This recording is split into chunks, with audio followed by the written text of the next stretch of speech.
¿Qué tal? ¿Cómo están? Continuando con esta serie de charlas relacionadas con fitomedicina y metabolismo, vamos a tocar el tema hoy de hipotiroidismo. Es un tema bastante importante dentro de lo que es la consulta en la clínica diaria. Las consultas de hipotiroidismo también están relacionadas con los licenciados en nutrición, también en el mostrador de farmacia, así que vamos a ir viendo un poquito cuáles son aquellas situaciones favorables para poder incorporar productos naturales. En principio vamos a tratar de definir qué es entonces el hipotiroidismo. Lógicamente, la glándula tiroides no va a estar funcionando del todo bien, no va a producir las hormonas tiroides conocidas como T3 y T4, y eso hace que podamos distinguir entonces dos tipos de hipotiroidismos inicialmente. El hipotiroidismo primario, propio de la glándula, que por X razón, que lo vamos a ver después un ratito más tarde, no está funcionando del todo bien, es un tema más que nada intrínseco de la glándula, y tenemos el hipotiroidismo secundario que está relacionado a otras situaciones, en el cual, por ejemplo, puede haber un tumor de hipófisis y entonces puede hacer que la glándula no esté trabajando del todo bien. Las causas. Acá tenemos un mapa bastante interesante de las zonas de carencia de yodo, las zonas endémicas de carencia de yodo, que es importante detenerlos, especialmente quienes estamos en el continente sudamericano, a efectos de conocer cuáles son las zonas de las cuales proviene el paciente para llegar correctamente a un diagnóstico. Cuando falta yodo, indudablemente es entonces una causa en la que el yodo va a representar un elemento importante para poder ser curado ese proceso. Lamentablemente, digamos, por así decirlo, las causas que más se aproximan a nuestra consulta diaria son las relacionadas con los procesos autoinmunes, que lo vamos a ver a continuación, que ahí va a requerir una serie de medidas que muchas veces van a llevar a tratamientos muy prolongados. Una causa de yodo realmente es mucho más sencilla de poder suplir. De hecho, en las zonas endémicas ya las sales que se incorporan yodo para evitar ese tipo de situación. Entonces, cuando no es por carencia de yodo, cuando la glándula está afectada por anticuerpos que la agreden, ahí tenemos la llamada tiroiditis de Hashimoto. El yodo es importante, es indispensable justamente para que se puedan sintetizar las hormonas tiroideas. La mayor parte del yodo la vamos a tener en la alimentación, especialmente todos los alimentos de mar. Vamos a tener en mariscos, en algas marinas, pero también lo vamos a encontrar en legumbres, lo podemos encontrar en el huevo, lo podemos encontrar en la leche, en algunos quesos. Es difícil a veces que haya un déficit de yodo en el organismo, pero bueno, en las zonas donde no hay cerca ríos, lugares donde se consuman pescados, ahí va a ser más frecuente. En el embarazo, la deficiencia de yodo puede deprimir la función tiroidea materna y fetal. Y atención, a veces los chiquitos que suelen nacer con un déficit de tiroides como neonatos pueden tener a veces graves implicancias o graves problemas. Con respecto a la parte, digamos, de déficit a nivel mundial, los países menos desarrollados, la deficiencia de yodo es la causa más frecuente de hipotiroidismo. Así que también lo que es el desarrollo de cada país desde el punto de vista económico condiciona de que haya más causas de hipotiroidismo, especialmente relacionados con el yodo. Esto está directamente relacionado con los hipotiroidismos yodo dependientes. Bueno, en la clasificación podemos hablar respecto, por ejemplo, al lugar donde se produzca el mal funcionamiento. El hipotiroidismo primario es 90% en la glándula. Ahí vamos a ver qué es lo que puede estar ocurriendo. Por ejemplo, anticuerpos que le puedan estar agrediendo. El secundario se va a situar, por ejemplo, en la hipófisis. Puede ser, como dijimos, un tumor de hipófisis y generar este problema. El terciario puede estar aún a un nivel más alto, como ser, por ejemplo, en el hipotálamo. Y por último, el hipotiroidismo periférico es por resistencia periférica hormonal a las hormonas tiroideas. Así como cuando vemos en diabetes que el organismo hace resistencia a la insulina, también el organismo puede hacer resistencia a la T3 y a la T4. Es decir, no le hace caso y el organismo entonces funciona directamente en baja. Según el momento de inicio, puede ser congénito, que es al nacer, se da en 1 cada 5.000 chiquitos que nacen, o el hipotiroidismo adquirido, que lógicamente es el más frecuente de observar.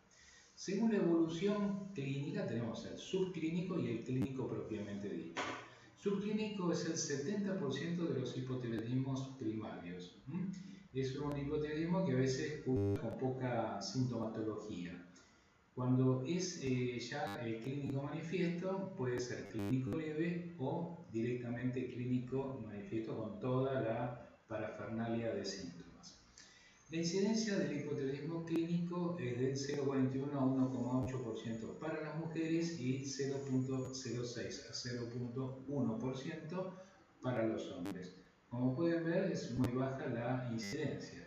El subclínico es ya un poquito más marcado, 7,5% en mujeres, 2,8% en hombres. Como podemos observar, hay una mayor prevalencia de temas de tiroides siempre en la mujer. La tiroiditis de Hashimoto es quizás lo que más se nos presenta en la consulta diaria. Es una patología que fue descrita por Hakaru Hashimoto en el año 1912. Él la denominó bocio linfomatoso. La glándula tiroide sufre el agobio, sufre el apedreamiento, digamos, de los anticuerpos que la agreden constantemente hasta hacerla prácticamente hipofuncionante. Es interesante el hallazgo en 1956 de Doniachi y Roit, que hallaron los anticuerpos contra la tiroglobulina como un método de detección en sangre para este tipo de tiroiditis. ¿Cuáles son los síntomas del Hashimoto?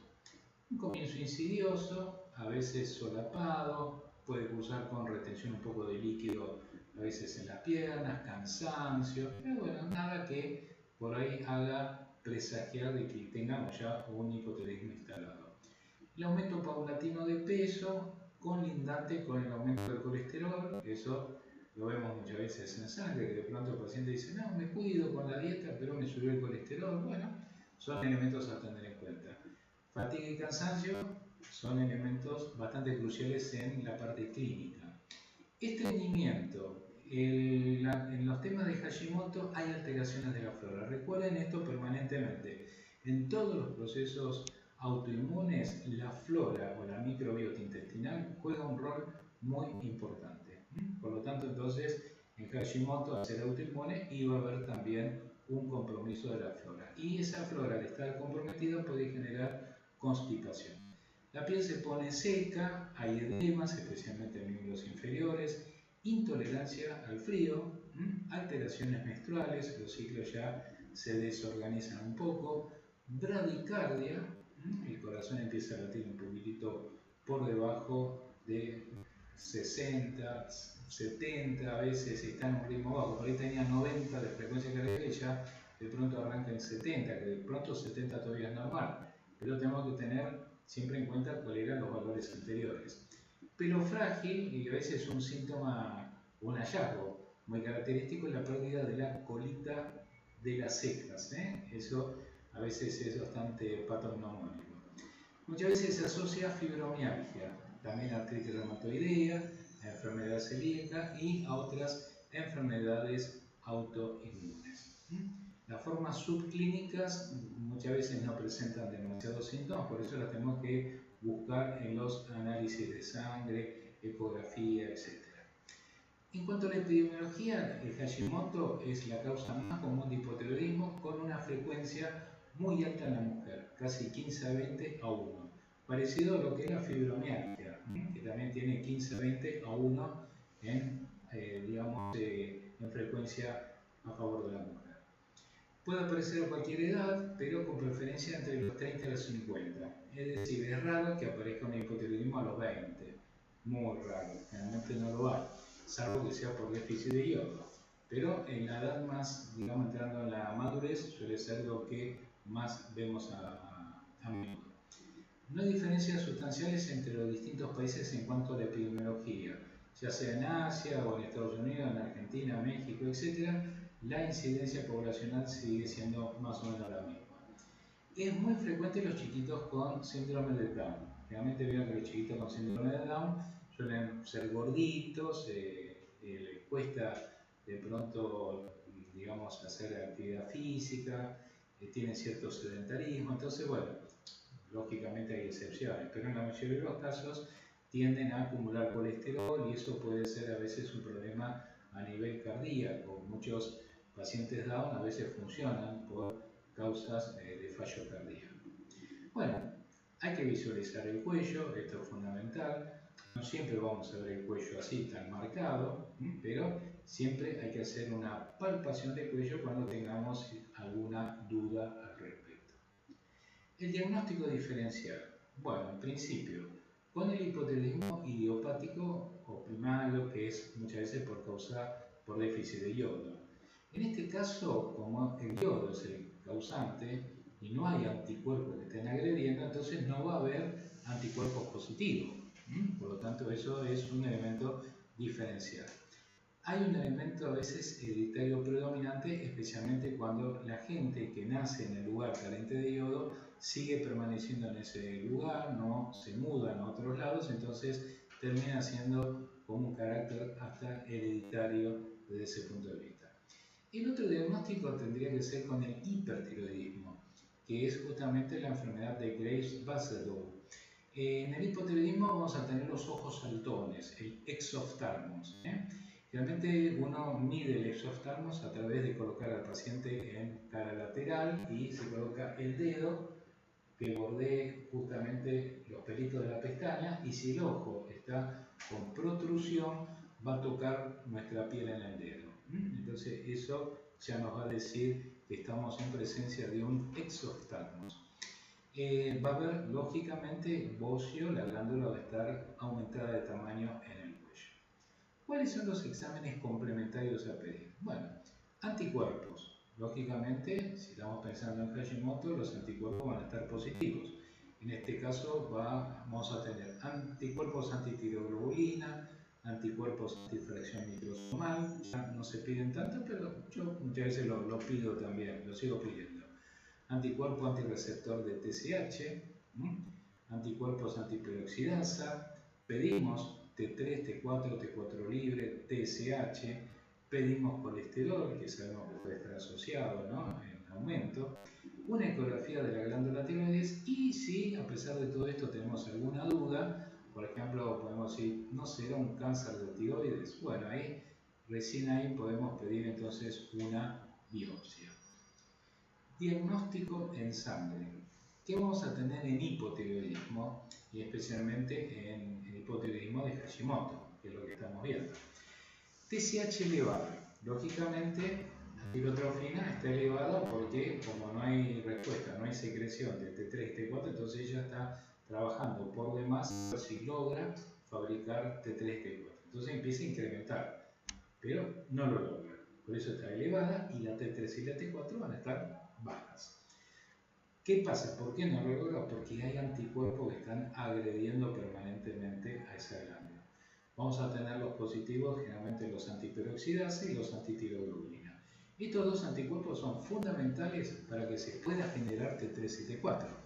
Por eso cuando le están, como decimos a veces popularmente, apedreando el rancho, cuando le están tirando piedras a la glándula, están afectando directamente a la tiroglobulina, a la enzima peroxidasa, que son las encargadas de generar T3 y T4. Estos anticuerpos pueden estar elevados en Hashimoto previo a la disminución de la T3 y la T4 o a la elevación de la TSH. Quiere decir que los anticuerpos son un signo en sangre prioritario primero antes que la elevación de TSH o de la disminución de T3 y de T4. Tengámoslo en cuenta. En el caso de hipotiroidismo subclínico, vamos a tener TSH alta, sí, pero a veces tenemos la T3 y la T4 no normales. ¿Qué significa esto? Significa que a pesar que le están tirando piedras al rancho, la glándula se está bancando la situación. Está todavía produciendo a pesar del daño que le están provocando esos anticuerpos. Este cuadro subclínico, a la medida que persiste y que persista, lógicamente hay una tolerancia al apedreamiento, ¿no es cierto? O sea que llega un momento que va a pasar a clínico, si no hacemos o no tomamos algunas medidas.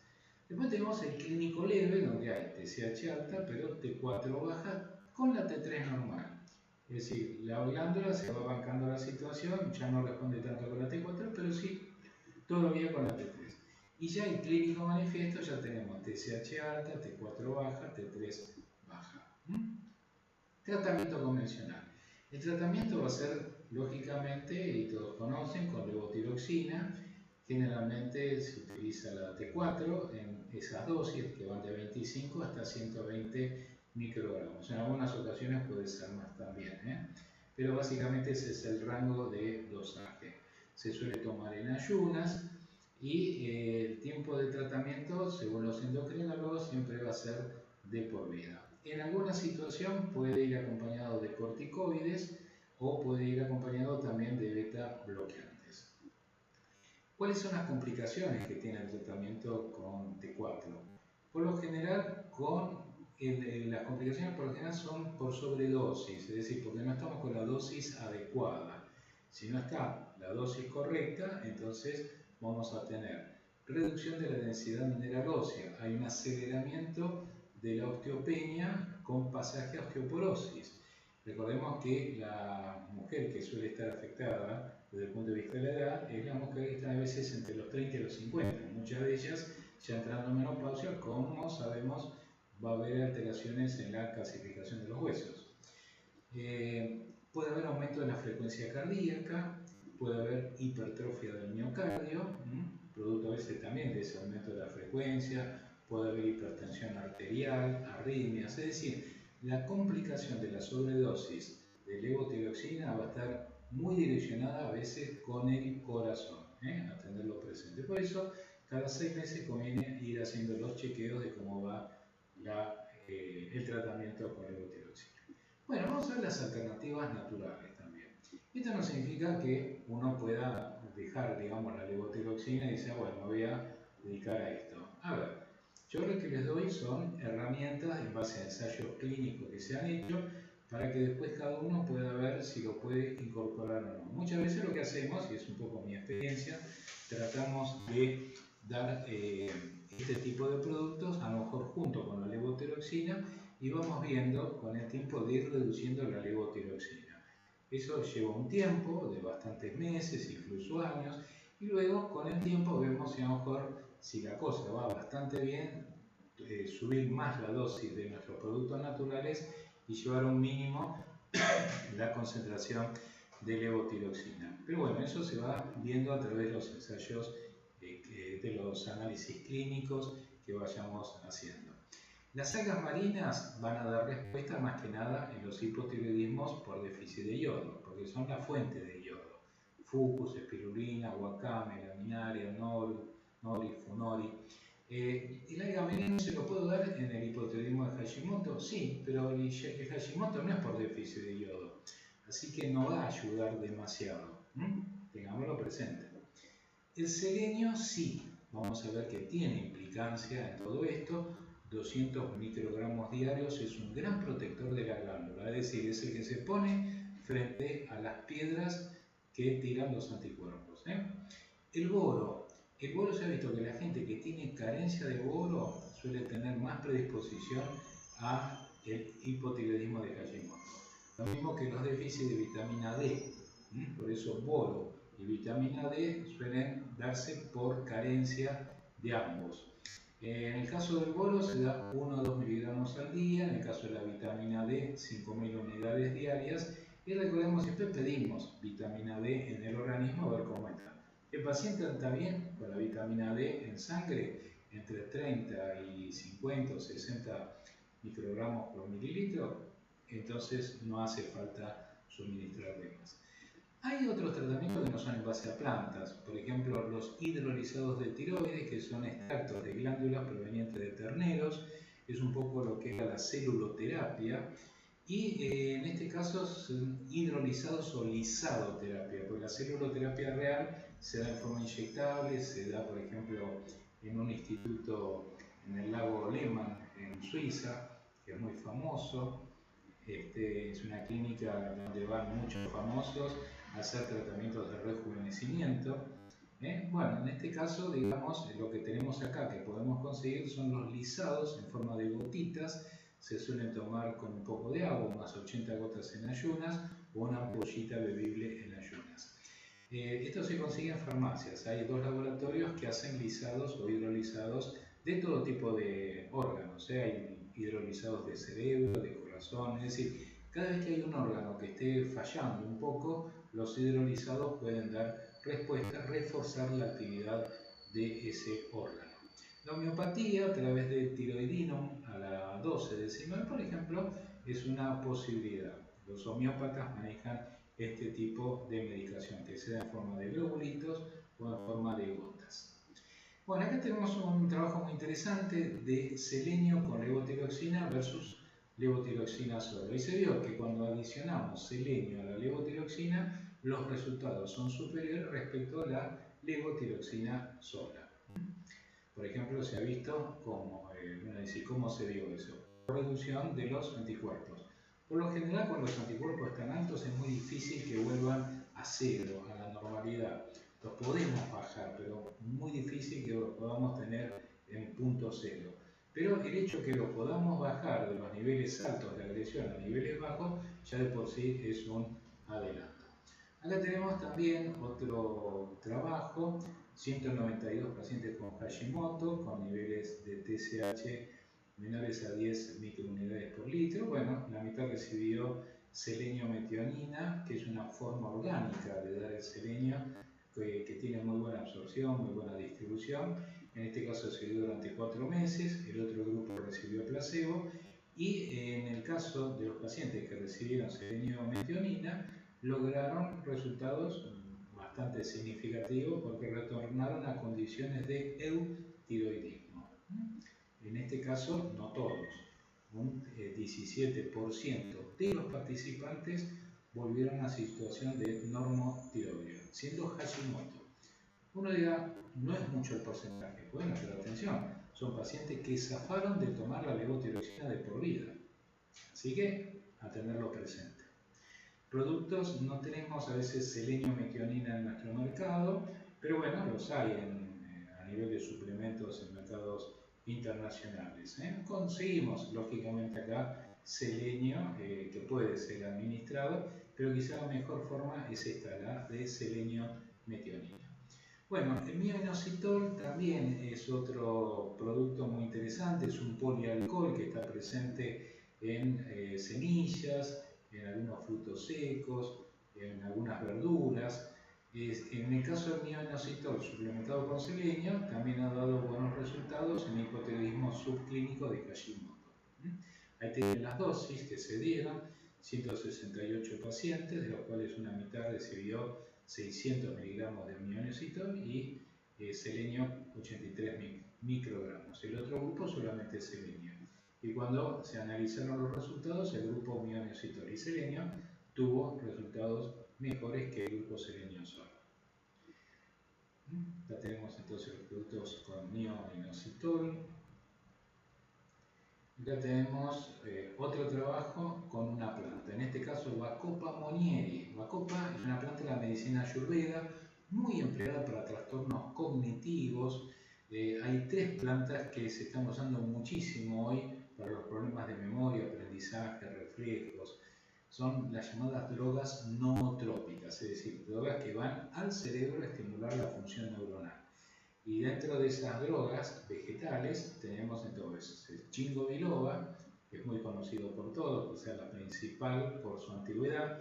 Después tenemos un hongo que está haciendo furor hoy en día, que se llama melena de león. Y por último tenemos Bacopa monnieri, que es de la medicina ayurveda, que incluso es bastante útil en los chicos con déficit de atención. Así que en este caso lo que se ha visto, Bacopa monnieri de 200 miligramos por kilo, demostraron incrementar en un 40% la concentración de hormona T4 en ratones. Es decir, este es un trabajo, por ahora, experimental en ratones, donde esta planta, que era para el cerebro, parece que podría ser incorporada a nivel también de ensayos en tiroides, en pacientes, ¿no? Bueno, hierro y vitamina D. Se ha visto que generalmente el déficit de hierro condiciona muchas veces el funcionamiento de la glándula tiroides. Por eso siempre cuando hay un Hashimoto, chequeemos cómo están los glóbulos rojos, cómo está el hemograma, porque cuando falta hierro, dijimos, se empeora el cuadro. Recordemos, la peroxidasa tiroidea es una enzima que es necesaria para que se fabrique justamente la hormona tiroidea o las hormonas tiroideas. Pero esa enzima requiere para accionar un grupo hemo, que se lo va a dar justamente el hierro. Entonces, si no hay hierro, no hay grupo hemo, y si no hay grupo hemo, la enzima no va a poder fabricar ni T3 ni T4.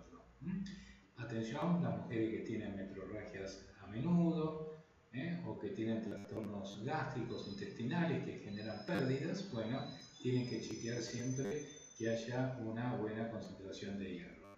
Los bajos niveles de vitamina D los tenemos que chequear también, ya lo hemos dicho anteriormente. Recordemos que bajos niveles de vitamina D se asocian con altos niveles de anticuerpos antiperoxidasa. Flora colónica. Bueno, el colon, dijimos, tiene implicancia notable en todos los procesos autoinmunes. Acá tenemos un trabajo donde menciona la importancia que tiene la flora colónica a través del suministro a veces de prebióticos y probióticos para modular las respuestas de los linfocitos T y los TH17. Muchas veces los TH17 están directamente relacionados con la producción de citoquinas proinflamatorias que agravan los cuadros inmunitarios. Acá tenemos un trabajo donde se combinaron probióticos y prebióticos en hipotiroidismo clínico complicado con SIBO, que es el sobrecrecimiento bacteriano del intestino delgado en mujeres embarazadas. Bueno, justamente los prebióticos y los probióticos asociados mejoraron la permeabilidad intestinal, reduciendo lo que es la sintomatología del SIBO, y aparte tienden a mejorar los valores de TSH y de colesterol elevados. Plantas contraindicadas en hipotiroidismo. Tenganlas presentes, por ejemplo, la melisa y la pezuña de vaca tienen un efecto contrario contra las enzimas que puedan estar generando T3 y T4. Así que recuerden melisa, que se usa mucho como sedante, por ejemplo, pezuña de vaca en diabetes, y pie de lobo, que quizás no la tenemos aquí, pero es muy común en Europa, Lycopus europeus. Es una planta que, bueno, allí crece en Europa y conviene no consumirla con los pacientes que tengan hipotiroidismo. Recordemos los alimentos bociógenos, que pueden a la larga, con el consumo muy frecuente, generar problemas en la tiroides. Por ejemplo, es muy conocido el tema de las coles en general. Son los alimentos goitrogénicos o bociógenos, ¿no? Que son sinónimos. Pero más allá de las coles, también recordemos las espinacas, aguacate o palta, brócoli, los nabos, rábanos, semillas de lino, bueno, todo lo que ustedes pueden ver ahí están relacionados con la toma en exceso. Me dice, me comí melón, y no, bueno, no va a pasar nada. Te comiste una ensaladita con palta, no va a pasar nada. El tema es el uso muy frecuente que a la larga condiciona alteraciones en el funcionamiento de la tiroides. Por eso se consideran, como para la salud de la tiroides, como antinutrientes este tipo de productos. Bueno, por último, simplemente para recordar, 25 de mayo, Día Internacional de la Tiroides. Como siempre, les agradezco la atención, quedo abierto a las preguntas que puedan realizar, y ha sido un gusto haber podido participar con ustedes en esta charla. Ahí tienen la página web de la sociedad, el mail para que puedan escribir, y en Instagram para ver algunos videos relacionados con productos naturales. Muchísimas gracias.